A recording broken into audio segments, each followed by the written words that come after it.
Hello, good morning. तो चलिए start करते हैं नेक्स्ट लेक्चर, है ना। लास्ट लेक्चर में हम लोगों ने साइन ऑफ क्वाड्रेटिक इक्वेशन के बारे में पढ़ा था और उससे पहले उसके एक लास्ट लेक्चर में हम लोगों ने ग्राफ के बारे में पढ़ा था, ठीक है। तो पिछले दो लेक्चर में हम लोगों ने काफी इंपॉर्टेंट चीजें पढ़ी। आज हम लोग सबसे पहले कुछ पॉइंट्स लिखते हैं जो देख के समझ में आना चाहिए कि क्या लिख के रखा हुआ है, ठीक है। इसके बाद आगे फिर हम लोग याद रखेंगे, ठीक है। तो नेक्स्ट है हमारा पॉइंट टू रिमेंबर, है ना, या पॉइंट टू रिमेंबर बोल दो या कुछ भी बोल दो कि ये अगर ऐसा कुछ लिख के रखा हुआ है तो हमको पैटर्न समझ में आना चाहिए कि एक्चुअल में बोलना क्या चाह रहा है ना। तो स्टार्ट करते हैं। देखिए सबसे पहले अगर मैं पहले पॉइंट की बात करूं तो अगर मान लेते हैं हमारे पास एफ एक्स दे रखा है, एफ एक्स है A X square plus B X plus C, A comma B comma C belong to R, A not equal to 0। ये सारी चीज हम लोगों को दे रखी है। ये केवल 5 मिनट का चीज है, केवल मैं ये इसलिए भी बता रहा हूं कि आप वो चीजें बार बार आएगी ना तो आप देख के समझो कि हाँ क्या चीजें दे रखी है, क्या मुझे समझना है, क्या निकालना है क्वेश्चन में, ठीक है। तो देखो सबसे पहले अगर मैं बात करता हूं पहले पॉइंट की, तो मान लो अगर a प्लस बी प्लस सी, चलो ऐसे लिख लो, एफ ऑफ 1 कितना होगा हम लोगों का, ए एक्स का क्या डाल दोगे, ए प्लस बी प्लस सी डाल दोगे। तो बेसिकली अगर कभी आपको ए प्लस बी प्लस सी दिखे, ठीक है, और मान लो दे दिया ए प्लस बी प्लस सी ग्रेटर देन 0 दे दिया, या ए plus B plus C less than 0 दे दिया, तो इसका मतलब वो क्या देके रखा हुआ है, एफ ऑफ 1 ग्रेटर देन 0 या एफ ऑफ 1 लेस देन 0, एक पैटर्न टाइप की चीज है, ठीक है। सेकंड में देख लेते हैं भाई, मान लो ऐसे लिखा है एफ ऑफ -1, ठीक है। एफ ऑफ -1 क्या होगा, एक्स की जगह -1 डालोगे तो क्या आएगा, ए माइनस बी प्लस सी आ जाएगा। तीसरा देख लो भाई, एफ ऑफ 2 देख लो, एफ ऑफ 2 डालो तो क्या आएगा, 4a प्लस 2b प्लस सी, 4a प्लस 2b प्लस सी। मतलब अगर ऐसी चीजें कहीं पे तुमको दिख जाए तो इसका मतलब क्या लिख के रखा हुआ है, एफ ऑफ 2 लिख के रखा हुआ है, ठीक है। हम सोच सकते हैं, जरूरी नहीं है कि एफ ऑफ 2 लिखने से तुम्हारा आंसर आ जाएगा, पर एक हमारा माइंड में ये आ सकता है कि हाँ भाई 4a प्लस 2b प्लस सी लिख के रखा हुआ है, शायद तक ये एफ ऑफ 2 लिख के रखा हुआ है क्वाड्रेटिक के केस में, ठीक है। तीसरा देख लो, तीसरा कहां आएगा, फोर्थ पॉइंट देख लो, एफ ऑफ -2, तो क्या आएगा 4a माइनस 2b प्लस सी, ऐसे आ सकता है। इसके बाद फिफ्थ देखिए, एफ ऑफ हाफ, एक्स की जगह अगर हाफ डाल दो, एक्स की जगह हाफ डालो तो क्या आएगा बताओ, यहां पे basically X A by 4 plus A by 4 plus B by 2 plus C. अगर एलसीएम वगैरह लोगे तो क्या आएगा बताओ, a plus 2b plus 4c divided by 4। अगर मान लो ऐसा कुछ दिख जाए कि a प्लस 2b, अब जरूरी नहीं है कि डिनोमिनेटर में आपका 4 आ रहा हो, अगर नहीं भी आ रहा हो तो 4 आप राइट साइड मल्टीप्लाई कर सकते हो, है ना। तो 4 ऑफ f ऑफ 1/2 हो जाएगा। तो अगर मान लो केवल आपको ये दिख जाए, ऊपर वाली चीज दिख जाए कि a plus 2b plus 4c लिख के रखा हुआ है, तो आप ये समझ सकते हो कि शायद तक ये क्या लिख के रखा हुआ है, f ऑफ हाफ लिख के रखा हुआ है, ठीक है। अब मानते हैं 6। अब मान लो अगर हम लोग इसमें x इज इक्वल टू 0 डालें तो f ऑफ 0 कितना होता है भाई, डायरेक्टली c होता है, ठीक है। ये भी पॉइंट आप लोगों को पता ही है। इसके बाद कर लेते हैं 7th पॉइंट का, वर्टेक्स की बात कर लेते हैं। तो वर्टेक्स का मैंने बता के रखा है क्या होता है, -b/2a कॉमा -d/4a, ठीक है। तो ये सारी चीजें एक समय के लिए आप अगर दिखे तो आप सोच सकते हो कि हाँ मुझे ये सारी चीजें देके रखी हुई है और मैं ये सारी चीजें सोच सकता हूं। तो आपको थोड़ा बहुत चीजें क्या होगी, क्लियर होगी कि कैसे मुझे क्वेश्चंस को सॉल्व करना है एंड कैसे देखना है मुझे क्वेश्चन को, ठीक है। तो चलिए ये इतनी पॉइंट है, इतनी पॉइंट में हमारा काम चल जाएगा। अगर कभी और जरूरत पड़ेगी तो और भी हम लोग लिख लेंगे। स्पेशली ये वाली चीजें तो पता होनी चाहिए, अगर मुझे ऐसा कुछ पैटर्न दिख रहा है इसका मतलब एफ ऑफ 1 लिखा है, या ऐसा कुछ दिख रहा है तो एफ ऑफ 2 लिख के रखा हुआ है। ये बाकी सारी चीजें तो आपको पता ही है, पिछले हम लोग 2 लेक्चर से यही पढ़ रहे हैं, 2-3 लेक्चर से, ठीक है।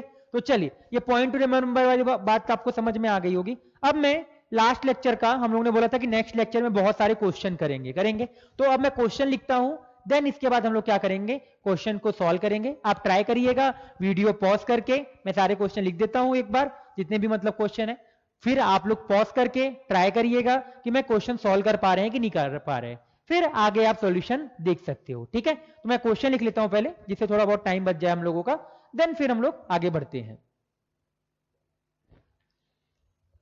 ओके, मैंने 4 क्वेश्चन लिखे हैं, है ना। एक क्वेश्चन हम लोगों ने पहले ही किया था, 4 क्वेश्चन भी हम लोग और देखते हैं। 4 क्वेश्चन के 4 से ज्यादा ही क्वेश्चन है, क्योंकि पहले क्वेश्चन के 5 पार्ट है ना। तो हम लोग ध्यान से अब क्वेश्चंस को देखते हैं, कैसे क्वेश्चंस को सॉल्व करना है। ठीक है, और ध्यान से देखिएगा, समझने की कोशिश करिएगा कि मैं क्या क्या कर रहा हूं। उसके बेसिस पे आप लोग बहुत सारे क्वेश्चन बहुत जल्दी करेंगे, तो इसका मेथड ध्यान से देखिएगा और समझिएगा कि करना क्या चाहते हैं हम। ठीक है, तो स्टार्ट करते हैं भाई क्वेश्चन नंबर 1 से। ठीक है, क्वेश्चन नंबर 1, इन ट्राइनोमियल। अब ट्राइनोमियल का मतलब पता है आप लोगों को, मैंने बताया था स्टार्टिंग में। ट्राइनोमियल मतलब क्या? 3 टर्म। ये मत कर देना क्यूबिक कर देना, ये ax क्यूब होना चाहिए। ट्राइनोमियल मतलब क्या? 3 टर्म। तो क्या y equal to ax square plus bx plus c एक ट्राइनोमियल है? हाँ, क्योंकि इसमें 3 टर्म है। तो 3 टर्म बेसिकली किसको बोलते हैं? जब 3 टर्म आता है तो उसको हम लोग क्या बोलते हैं? ट्राइनोमियल बोलते हैं। ठीक है, चलिए y इज इक्वल टू, उसमें हमारा इक्वेशन क्या है? y is equal to ax square plus bx plus c, ये दे रखा है। Has no real zeros, has no real zeros. जैसे ही ये इन्होंने बोला तो उसका मतलब क्या है हमारा? d less than 0।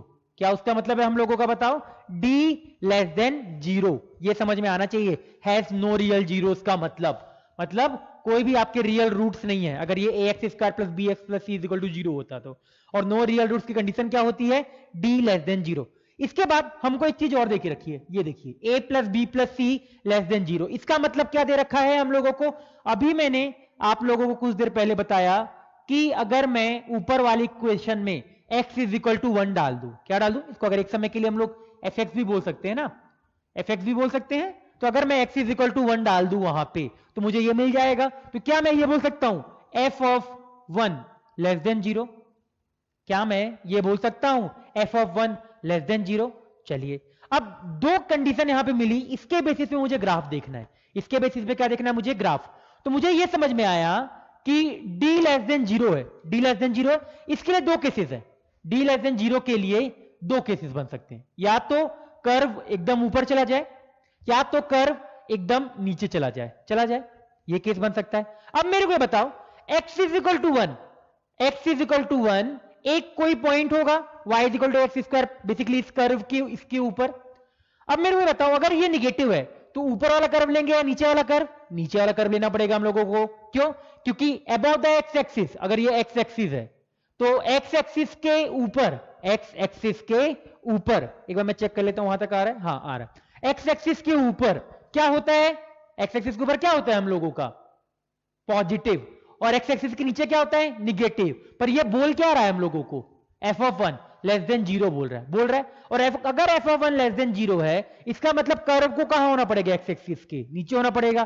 तो क्या मैं डायरेक्टली बोलूं कि हम लोगों का रिक्वायर कर्व ये होगा, जो ऊपर दे रखा है इक्वेशन, उसके हिसाब से हम लोगों का ये कर्व बनेगा, जो ऊपर 2 पॉइंट दे रखा था। ठीक है, चलिए यहां तक आपको क्लियर हो गया होगा। ध्यान से अगेन एक बार मैं एक्सप्लेन करता हूं आपको। y equal to X square plus B X plus C है, नो रियल जीरो, मतलब d क्या होगा? Less than 0। अगर d लेस देन 0 है तो इसका मतलब कर्व एक्स एक्सिस को ना तो कट कर रहा होगा ना तो टच कर रहा होगा, no cut no touch situation. ये समझ में आ गया। अब मुझे जैसे ही दिखा d लेस देन 0 तो मैंने सोचा भाई या तो कर्व ऊपर वाला बनेगा या तो कर्व नीचे वाला बनेगा, ऊपर या नीचे दोनों में कोई एक कर्व बनेगा। अब मैंने देखा अब कैसे डिसाइड करें, उसके लिए मुझे अगला एक इक्वेशन दे रखा है। उसने क्या बोला? एफ ऑफ 1 को लेस देन 0 होना है। एफ ऑफ 1 को लेस देन 0 होना है, इसका मतलब क्या है? निगेटिव होना है। इसका मतलब क्या है? कुछ पार्ट को निगेटिव होना है। अब कुछ पार्ट को निगेटिव होना है तो ऊपर वाला मतलब basically F of 1 less than 0 है। तो अगर एफ ऑफ 1 लेस देन 0 है तो मुझे क्या करना पड़ेगा कि x इज इक्वल टू 1 डालने पे y की वैल्यू क्या आनी चाहिए? निगेटिव आनी चाहिए। इसका मतलब क्या है एफ ऑफ 1 लेस देन 0 का? कि x इज इक्वल टू, अगर मैं इसमें x इज इक्वल टू 1 डालूं तो y की वैल्यू क्या आनी चाहिए? लेस देन 0 आनी चाहिए। अगर अब इसकी पूरे की वैल्यू लेस देन 0 आनी चाहिए तो क्या ऊपर वाले में पॉसिबल है? क्या नहीं है, क्योंकि ना तो कट कर रहा है ना तो टच कर रहा है, तो वो तो हमेशा एक्स एक्सिस के ऊपर होगा। तो उस केस में हमारा एफ ऑफ 1 क्या आएगा? पॉजिटिव आएगा। नीचे वाला केस बिल्कुल सही है, क्योंकि कर्व को क्या होना पड़ेगा? नीचे होना पड़ेगा। तो ये हमारा कर्व हो गया। किसका कर्व हो गया? ये एक्स एक्सिस है, बिल्कुल। अब बताइए, चलिए अब देखते हैं भाई, एक्स एक्सिस कर्व किसका है? ये हमारा y बराबर A X square plus B X plus C का ये कर्व है हम लोगों का है। अब देखिए पहला चीज क्या पूछ रहा है? सी के बारे में पूछ रहा है। तो सी बताओ भाई, मुझे दिख रहा है अगर ये एक्स एक्सिस है तो ऐसे ही कहीं यहाँ पे एक वाई आ रहा होगा। अगर y आ रहा होगा कहीं यहाँ पे तो दिख रहा है, अगर कर्व इसके नीचे है तो पक्का कर्व क्या कर रहा होगा? इधर ऐसे नीचे ही कहीं पे कट करेगा। और नीचे अगर कट करेगा तो निगेटिव वाई एक्सिस तो कट करेगा और निगेटिव वाई एक्सिस तो कट करेगा। इसका मतलब सी क्या होगा? Less than 0। तो इसका मतलब फर्स्ट का आंसर क्या आ जाएगा? सी इज लेस देन 0 आ जाएगा। सेकंड देखिए, सेकंड क्या बोल रहा है? a minus B plus C plus 1 बोल रहा है। a माइनस, अब जैसे ही मैंने बताया कि मुझे a माइनस बी प्लस सी दिख रहा है, इसका मतलब ये क्या है? f ऑफ माइनस 1 दिख रहा है। अब मेरे को ये बताओ, ये कर्व हमेशा एक्स एक्सिस के नीचे है, और अगर ये कर्व हमेशा एक्स एक्सिस के नीचे है, इसका मतलब क्या है? कि f ऑफ 1 भी निगेटिव होगा, f ऑफ माइनस 1 भी निगेटिव होगा। या आप ये भी बोल सकते हो कि x की कोई भी वैल्यू डालो इस कर्व, इसमें, इस इक्वेशन में x की कोई भी वैल्यू डालो, वो हमेशा कहां आएगा? एक्स एक्सिस के नीचे आएगा। अगर एक्स एक्सिस के नीचे आएगा, इसका मतलब क्या होगा हम लोगों का? f ऑफ माइनस 1 भी क्या होगा? लेस देन 0 होगा। ये हो गया। थर्ड देखिए, थर्ड क्या लिख के रखा है हम लोगों का? 4a प्लस 2b प्लस सी, 4a प्लस 2b प्लस सी। इसका मतलब ये क्या लिख के रखा है? f ऑफ 2 लिख के रखा है। अब अगर मैंने बताया कि आप ये कर्व हमेशा अगर एक्स एक्सिस के नीचे है, तो आप x की कुछ भी वैल्यू डालो, ये क्या आएगा? हमेशा लेस देन 0। तो ये भी 0 से छोटा आ जाएगा। अब आगे वाली बात करते हैं, ये वाला फोर्थ वाला। तो देखो, फोर्थ को देख के ही आपको समझ में आ गया होगा, a square plus C square plus 2ac minus B square, this is a plus C का whole square minus B square. ये लास्ट क्वेश्चन में ही लास्ट टाइम भी करके रखा है। तो ये क्या बन गया? a plus C minus B, a plus C plus B. तो ये क्या लिख के रखा है? f of minus 1। ये क्या लिखा है? f of 1। ये क्या? f ऑफ माइनस 1 क्या है? Less than 0। f ऑफ 1 क्या है? Less than 0। Negative negative positive, तो ये क्या आ जाएगा हमारा? Greater than 0। इसका मतलब क्या? कि हम लोगों का f of 1 minus 1, f of 1 greater than 0, क्योंकि निगेटिव इंटू निगेटिव क्या हो जाएगा? पॉजिटिव। तो हमारा ये जो वैल्यू दे रखा है, जो ये चीज दे रखा है, ये वाली चीज, ये क्या हो जाएगी? ग्रेटर देन 0 आ जाएगा। ठीक है, ये हो गया हम लोगों का फोर्थ क्वेश्चन। ठीक है, तो मैं एक समय के लिए इसको रफ करता हूं। हाँ, जगह नहीं है मेरे पास तो करना ही पड़ेगा। यहां तक आपको क्लियर हो गया होगा? सीधा बताया कि d लेस देन 0 का मतलब क्या है? या तो कर्व एक्स एक्सिस के ऊपर हमेशा, या कर्व एक्स एक्सिस के हमेशा नीचे। दूसरा यहां से पता चला, क्या पता चला? कि ये कर्व हमेशा नीचे रहेगा, हमेशा नीचे रहेगा। इसका मतलब ये जो चीज है, जो ये ऊपर दे रखा है, जो ये दे रखा है, ये वाली चीज, इसकी वैल्यू हमेशा क्या आएगी? लेस देन 0 आएगी। अब चाहे x की वैल्यू कुछ भी डालो, तो y की वैल्यू क्या आएगी? हमेशा लेस देन 0। तो वो हम लोगों ने इसके ऊपर 4 क्वेश्चन किए। अब पांचवा क्वेश्चन देखते हैं। चलिए इसको यहां पे रफ कर देता हूं मैं। इसका पांचवा पार्ट देखते हैं भाई, क्या लिखा है। देखिए, पांचवा पार्ट अगर हम लोग देखें तो क्या लिख के रखा है? 4a minus B. चलिए देख लेते हैं भाई। तो पांचवा part 4a minus B plus C. अगर आप लोग यहां पे देखें तो अब हमको तो समझ में ही नहीं आ रहा है कि f ऑफ 2 लिख के रखा है, या f ऑफ 3 लिख के रखा है, या f ऑफ 4 लिख के रखा है। कुछ समझ में आ रहा है क्या? बिल्कुल समझ में नहीं आ रहा है। तो फिर कैसे करें?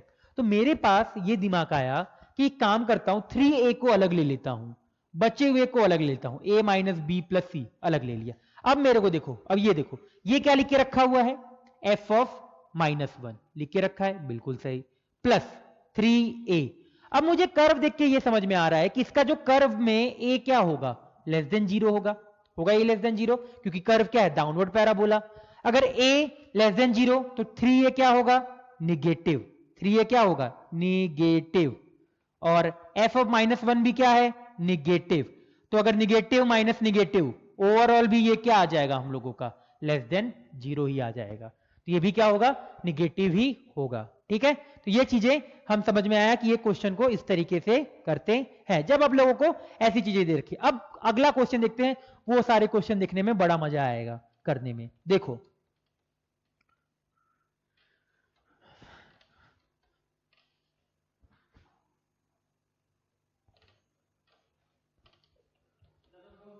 ठीक है, देखो कैसे करते हैं, ध्यान से हम लोग देखते हैं। ओके, चलिए नेक्स्ट क्वेश्चन हम लोग अब देखते हैं। तो क्वेश्चन 2 बाद में करते हैं, पहले क्वेश्चन 3 करते हैं। ठीक है, देखिए क्वेश्चन 3 पहले करेंगे, देन क्वेश्चन 2 को ध्यान से हम लोग देखते हैं। क्वेश्चन 3 में क्या बोल रहा है? क्या बोल रहा है? Find K for which this equation, जो इक्वेशन दे रखा है हमेशा 0 से बड़ा है, for all x belonging to r। तो देखिए X square minus 2 4k minus 1 x plus 15k square minus 2k minus 7 is greater than 0 दे रखा है। अब देखो हम लोगों ने ये पढ़ के रखा था, अगर आप लोगों को याद है, और यहां पे साथ में ये बोल के रखा है, इस स्टेटमेंट का आपको मतलब पता होगा। फॉर क्या बोलते हैं इसको हम लोग, इसको क्या पढ़ते मैं वो लिख रहा हूं, for all X belonging to R. ठीक है, इस पूरे मतलब ये जो छोटा सा ये लिखा है इसका मतलब ये है। ठीक है, इसका मतलब क्या है कि ये जो कर्व है, ये जो बेसिकली ये दे के रखा हुआ है, हमेशा 0 से बड़ा है। अगर हमेशा 0 से बड़ा है इसका मतलब क्या होगा, अगर हमेशा 0 से बड़ा है तो इसका मतलब क्या होगा कि वो हमेशा एक्स एक्सिस के क्या होगा, ऊपर होगा। याद है, क्योंकि मैंने बता के रखा है कि अगर हम लोगों ने पढ़ा था तो एक केस ये आता था, दूसरा केस ये आता था, और तीसरा केस ये आता था। इस वाले केस में क्या होता था, ये हमेशा पॉजिटिव होता था। क्यों पॉजिटिव है हमेशा, क्योंकि एक्स एक्सिस के ऊपर है। फिर दूसरा केस, इसमें क्या होता था, एक पॉइंट पे 0 हो जाता था, और इसमें क्या होता था, एक इंटरवल पे क्या होता था, निगेटिव होता था। तो कौन सा केस हुआ, ऊपर वाला।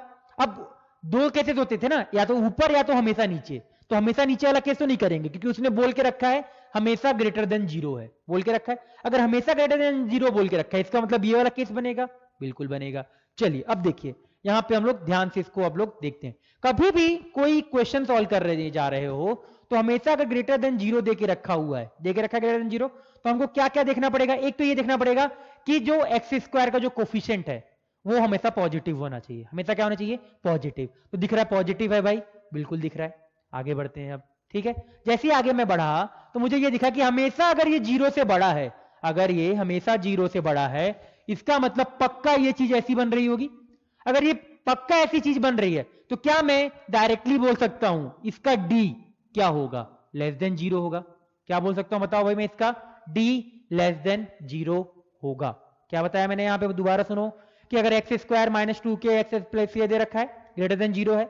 अगर ये ग्रेटर देन 0 दे के रखा हुआ है तो इसका मतलब क्या होगा, डी इसका क्या होगा, लेस देन 0। क्यों होगा, क्योंकि ये कर्व बनेगा। अब ये कर्व देख के हमको समझ में आ रहा है कि ए तो पॉजिटिव है, क्योंकि ऊपर ही बनना है। क्यों, क्योंकि यहाँ पे ए के साथ क्या है, 1 लिख के रखा हुआ है, और 1 क्या होता है, पॉजिटिव होता है। इसका मतलब ये ऐसे बनेगा।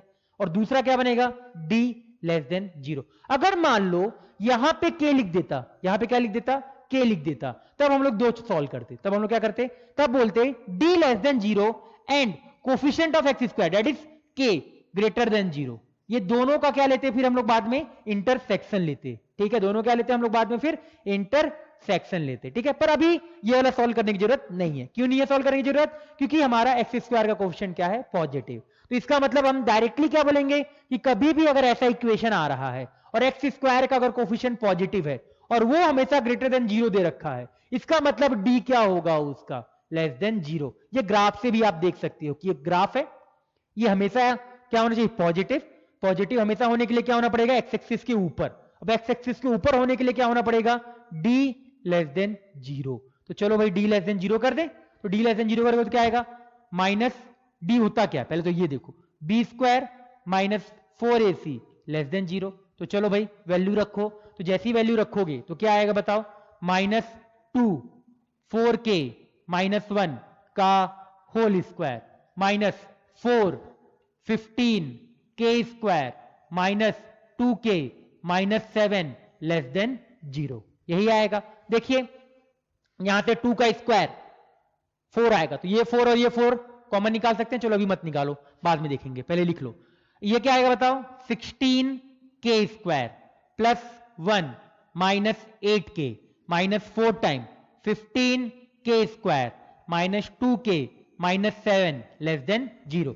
ये 4 और ये 4 क्या हो जाएगा, ये 4 और ये 4 हटा सकते हो, कॉमन निकाल लो, 4 को उधर चला जाएगा। तो क्या बचेगा हमारे पास, 16k square plus 1 minus 8k minus 15k square minus 2k minus 7 less than 0। मैं चाहता तो डायरेक्टली इस स्टेप से अभी अगला जो स्टेप लिखूंगा वो लिख सकता हूं, केवल एक्सप्लेन करने के लिए मैं ये लिख रहा हूं।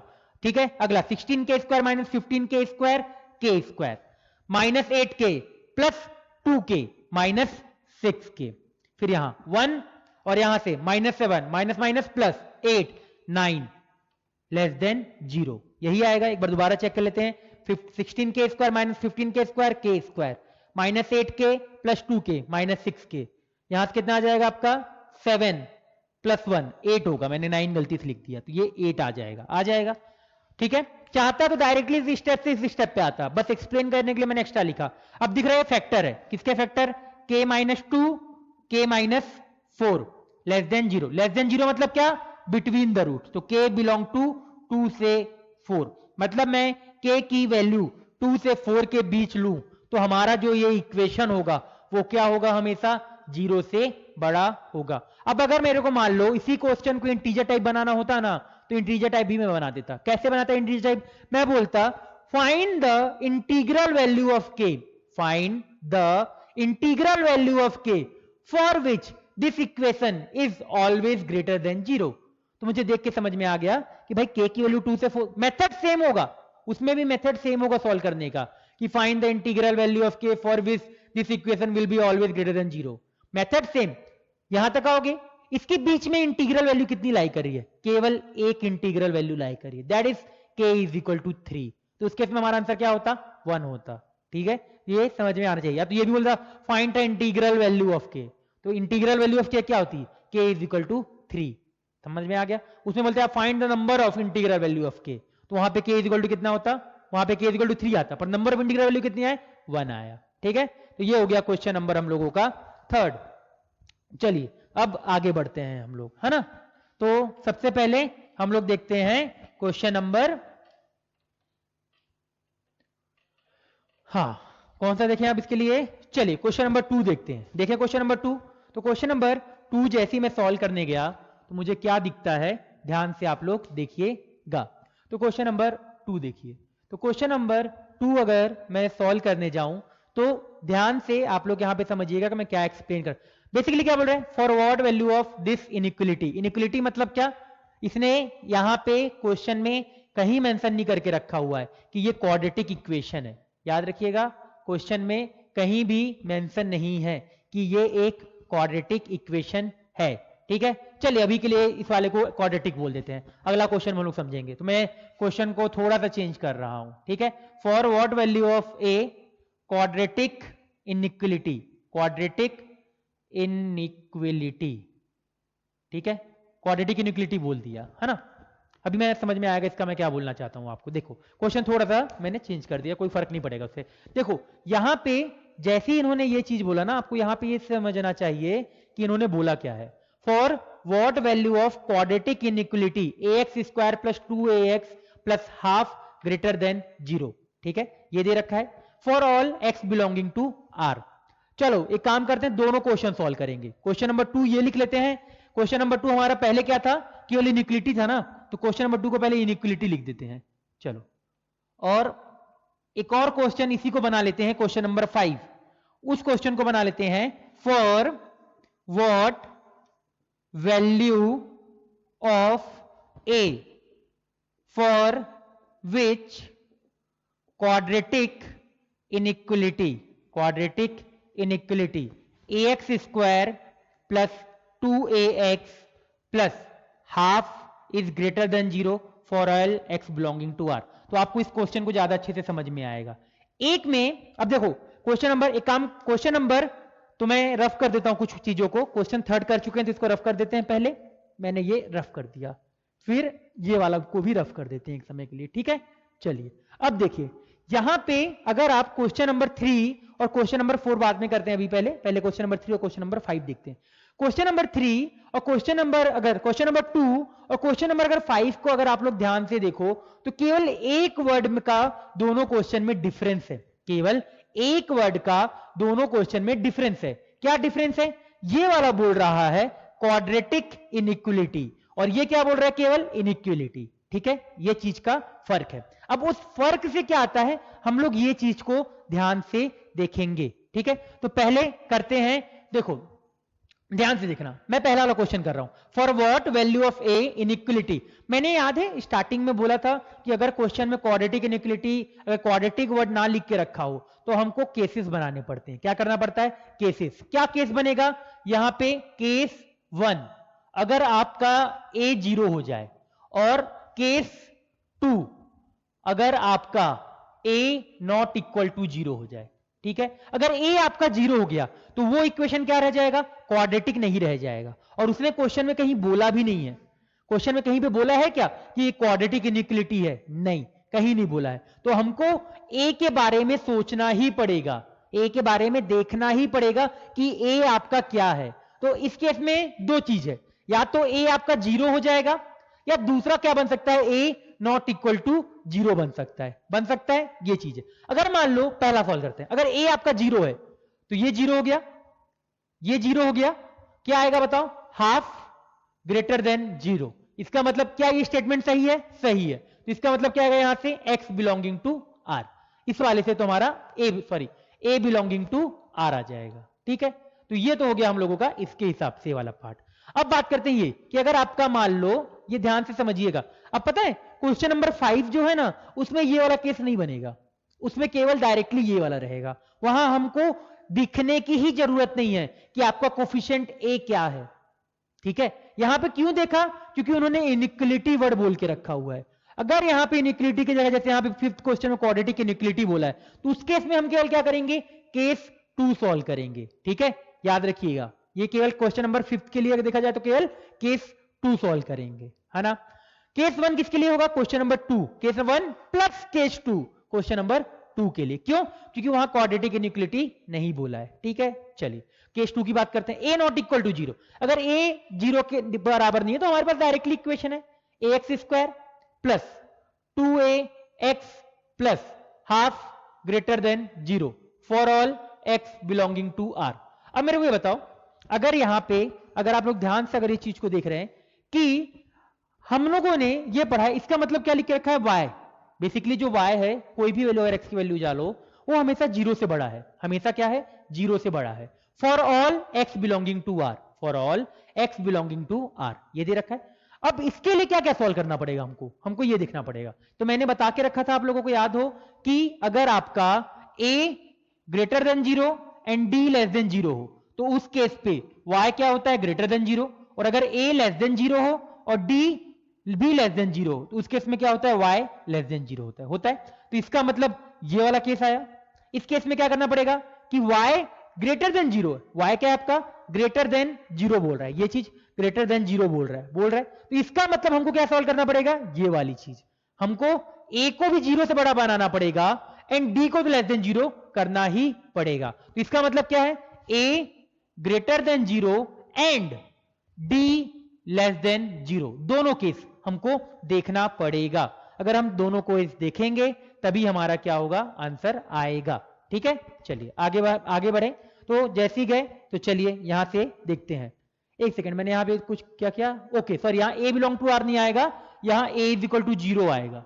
a की वैल्यू 0 लेनी पड़ेगी, क्योंकि a बिलोंग टू r तो हमने केस ही नहीं लिया ना, हमने केस तो लेके रखा है a इज इक्वल टू 0। हम a इज इक्वल टू 0 के लिए सॉल्व कर रहे हैं, तो a इज इक्वल टू 0 के केस पे हाफ ग्रेटर देन 0 आ रहा है, तो हमको a इक्वल टू 0 इंक्लूड करना पड़ेगा। जो ऊपर लिखते हैं वो इंक्लूड करते हैं। ठीक है, चलिए अब यहां पे आ गया कि a 0 से बड़ा होना चाहिए एंड d लेस देन 0 होना चाहिए। ठीक है, चलिए तो ये तो सॉल्व करने की जरूरत है ही नहीं, क्योंकि यहां तो कोफिशिएंट देखा जाए तो क्या है? a ही है ना। अब यहां पे कोफिशिएंट होता है बेसिकली, तो a greater than 0, d less than 0 solve करते हैं। तो d क्या होता है? b² minus 4ac। ठीक है, तो क्या आएगा बताओ? 4a² माइनस 4, a की वैल्यू क्या है? a, c की वैल्यू क्या है? हाफ, लेस देन 0, यही आएगा। चलो भाई इसको सॉल्व करते हैं, तो क्या आएगा? 4a, 4 हटा दो तो a² माइनस हाफ, एक बार चेक कर लें, b² माइनस 4ac, तो 4a² माइनस 4 इंटू हाफ, बिल्कुल सही है, हाफ लेस देन 0, 4 हट जाएगा ना, तो ये दिख रहा है 2a² माइनस 1 लेस देन 0, तो √2a plus 1 √2a minus 1 less than 0, यही आएगा। तो मेरे को समझ में आ रहा है कि भाई बिटवीन द रूट होगा, तो a बिलोंग टू क्या आएगा बताओ? माइनस 1/√2 से 1/√2, यही आएगा।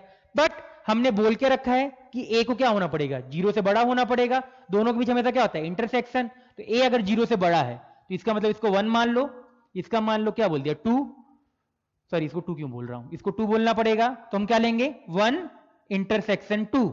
जैसी लोगे तो ए बिलोंग्स टू क्या आएगा, 0 से 1 बाय रूट 2 आएगा। अगर 0 से 1 बाय रूट 2 आएगा, कन्फर्म। अब ये आंसर होता क्वेश्चन नंबर 5 का, ये आंसर क्या होता क्वेश्चन नंबर 5 का, ठीक है।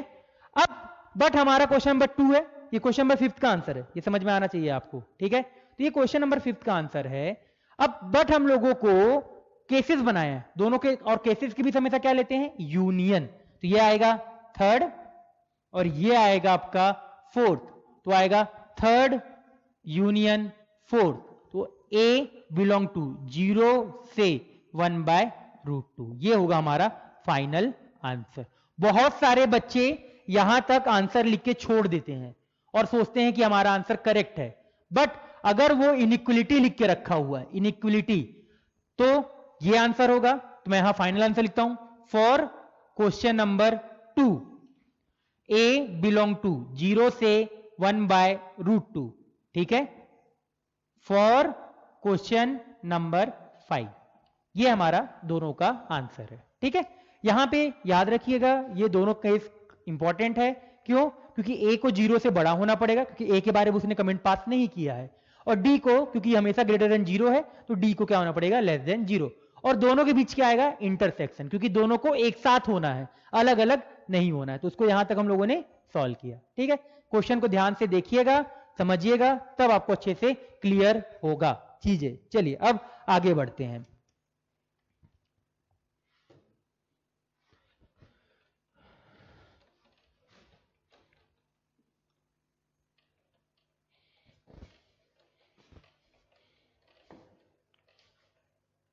देखिए लास्ट क्वेश्चन देखते हैं, for what value of A for which inequality this is always less than 0। अब यहां पे क्या आ गया हमारा, ऑलवेज लेस देन 0। इनइक्वलिटी बोला है, again important word, inequality. Quadratic बोला क्या, नहीं। तो इस केस भी हमें भी हम लोगों को क्या करना पड़ेगा, दो चीजें लेनी पड़ेगी दो चीजें, क्या क्या, देखो तो एक काम करते हैं, इसको ऊपर लिख लेते हैं, a प्लस 4x², अगला क्या है minus 2ax plus 2a minus 6 less than 0 for all x belonging to r। ये दे रखा है। चलो भाई आगे बढ़ते हैं, इसको रफ कर देते हैं यहां पे। अब देखिए यहां पे अगेन उन्होंने इनइक्वलिटी वर्ड का यूज किया था।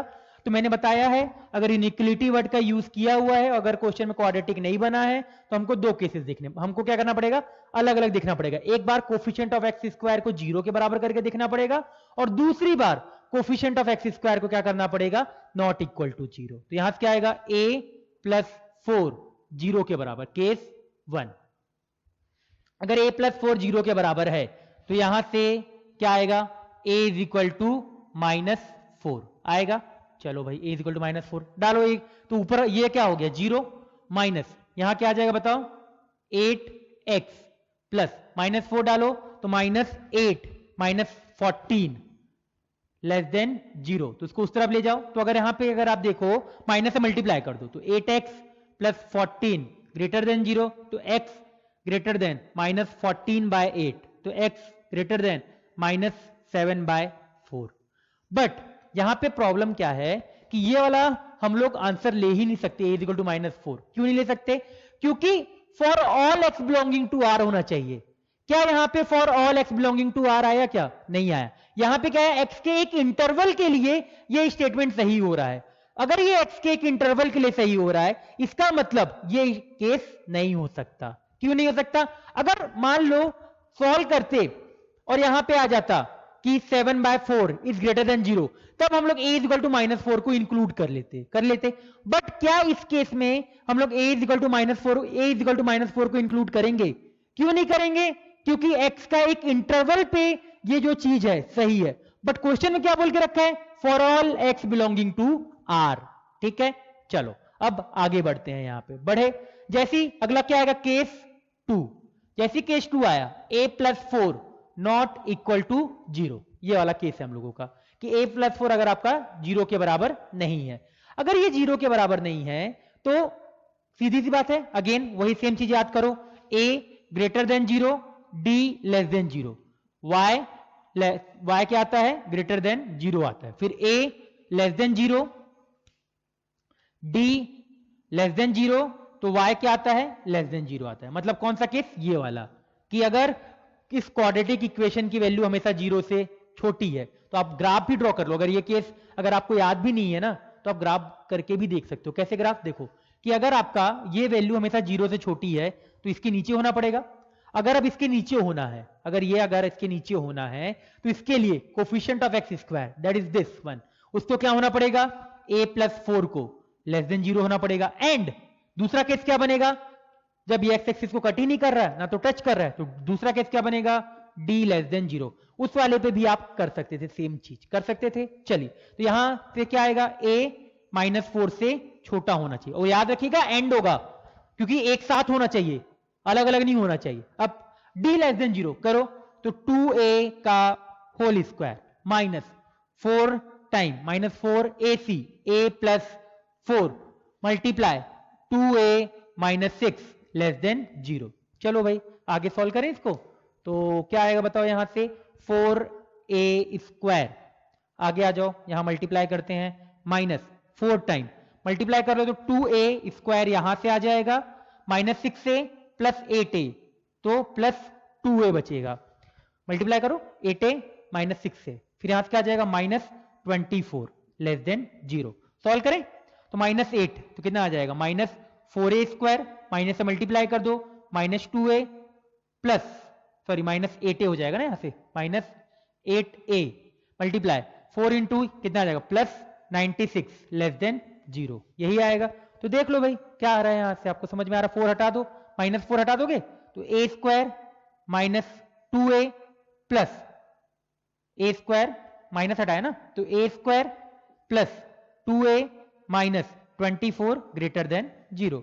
अब ये फैक्टर दिख रहा है क्या किसी का, माइनस 24, तो माइनस 24 6 और 4 बिल्कुल सही, तो a square plus 6a minus 4a minus 24 greater than 0, तो a कॉमन, a प्लस 6 यहां बचेगा, माइनस 4 यहां, a प्लस 6 यहां ग्रेटर देन 0, तो a plus 6 a minus 4 greater than 0, outside the root तो a belongs to minus infinity से minus 6 union 4 से infinity, तो ये हमारा फाइनल आंसर आ जाएगा। ठीक है, तो आपको यहां पे समझ में आ गया होगा कि कैसे हम लोगों ने क्वेश्चन को सॉल्व किया, 5 क्वेश्चन। तो अब अगर मैं यहां पे एक समय के लिए रिवाइज करूं, ठीक है, तो रिवाइज करते हैं कि आज अगर हम लोगों ने आज ये क्वेश्चन देखे हैं 5 क्वेश्चन, तो पांचों क्वेश्चन में फर्क क्या है इस चीजों को ध्यान से हम लोग देखते हैं, समझिएगा। सबसे पहले अगर हम लोगों को देखा जाए तो हम लोगों को ग्राफ ड्रॉ करना है, सबसे पहले रफली ग्राफ देखना है, देख लिया। अब वर्ड इंपॉर्टेंट है कि आपको क्वाड्रेटिक इनइक्वलिटी दे रखा है या इनइक्वलिटी दे रखा है। ठीक है, अगर क्वाड्रेटिक इनइक्वलिटी दे रखा है तो केवल डायरेक्टली आप ये फालतू का मत लिखो, डायरेक्टली ये वाला सॉल्व कर दो। अगर क्वाड्रेटिक इनइक्वलिटी दे रखा है तो ये ऊपर का केसेस बनाने की जरूरत नहीं है, डायरेक्टली आप क्या करोगे, यहां से इसके नीचे से चुपचाप ये पूरा सॉल्व कर दो।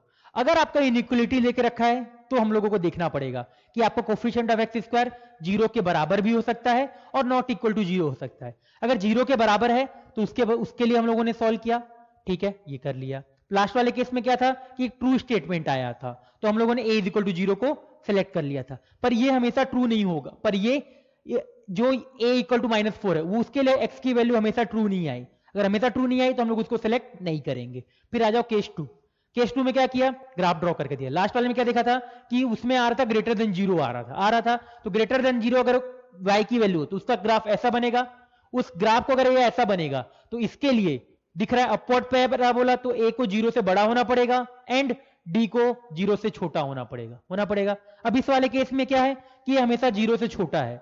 अगर हमेशा 0 से छोटा है इसका मतलब क्या होगा कि ये y एक्सिस के हमेशा नीचे आएगा। अगर ये हमेशा y एक्सिस के नीचे आएगा इसका मतलब ऐसा कर्व बनेगा।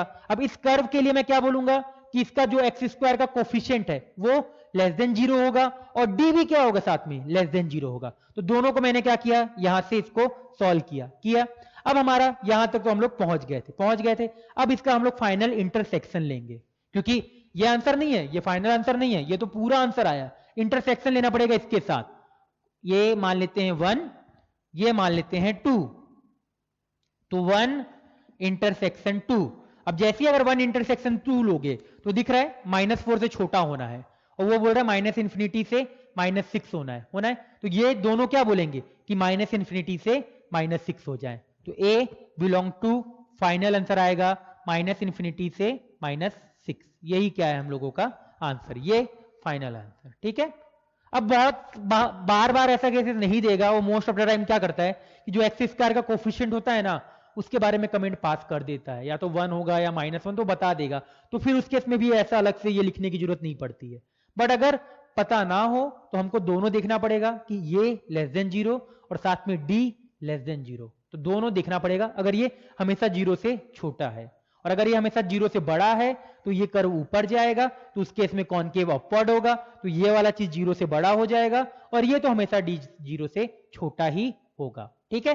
तो चलिए, ये आपको क्वेश्चन यहाँ पे क्लियर हुआ होगा। ध्यान से ये पांचों क्वेश्चन करिएगा। अभी 1-2 क्वेश्चन अभी हम लोग और देखते हैं, तो और अच्छे से आप लोगों को क्लियर होगा चीजें। ठीक है। तो मैं फिर से 1-2 क्वेश्चन लिखता हूं, देन उसको भी हम लोग क्या करेंगे, सॉल्व करेंगे। हेलो, चलो ठीक है। देखिए, तो ये 2 क्वेश्चन आपके लिए होमवर्क है ना। क्या क्वेश्चन है पहला, find A if a + 1 x² - 2a x + a + 1 > 0 for all x belonging to R। Same question है, यहां पे अगेन कोई क्वाड्रेटिक इक्वेशन का चीज नहीं बोला है, तो हमको क्या करना पड़ेगा, उसी तरीके से केस बनाना पड़ेगा, है ना, कि a + 1 0 के बराबर and a + 1 not equal to 0, वो सॉल्व कर लोगे।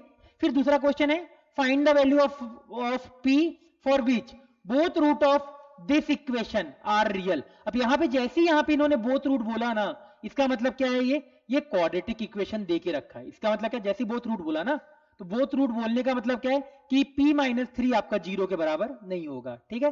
तो find the value of p for, अब दोनों रियल है तो दोनों रियल, इसका मतलब इसका d क्या होगा, ग्रेटर देन 0 हो जाएगा, ग्रेटर देन और इक्वल टू 0। तो आप दोनों क्वेश्चन सॉल्व कर लीजिएगा और मुझे ये सेंड करिएगा। ठीक है। तो पहला क्वेश्चन आपको समझ में आ गया होगा। ये वाले क्वेश्चन में क्या करना है, मैंने बता दिया कि दोनों के रूट्स रियल है। अब दोनों के रूट्स रियल कब हो सकते हैं, जब इसका d क्या होगा, ग्रेटर देन इक्वल टू 0 होगा। और इस वाले का तो आपको पता ही है, दिखाया है मैंने अभी, है ना। तो चलिए फिर आज का लेक्चर यहीं पे एंड करते हैं। आज के लेक्चर में हम लोगों ने काफी चीजें सीखी भी कि अगर आपका कुछ क्वेश्चन दे रखा है तो डायरेक्टली एक समय के लिए क्या करिए, अगर ग्रेटर देन 0 बोल के रखा है हमेशा, तो कर्व ऐसा बना लीजिए। अगर हमेशा लेस देन 0 बोल के रखा है तो कर्व ऐसा बना लीजिए। ऐसा कर्व कब बनेगा, जब आपका a 0 से बड़ा होगा एंड d लेस देन 0 होगा।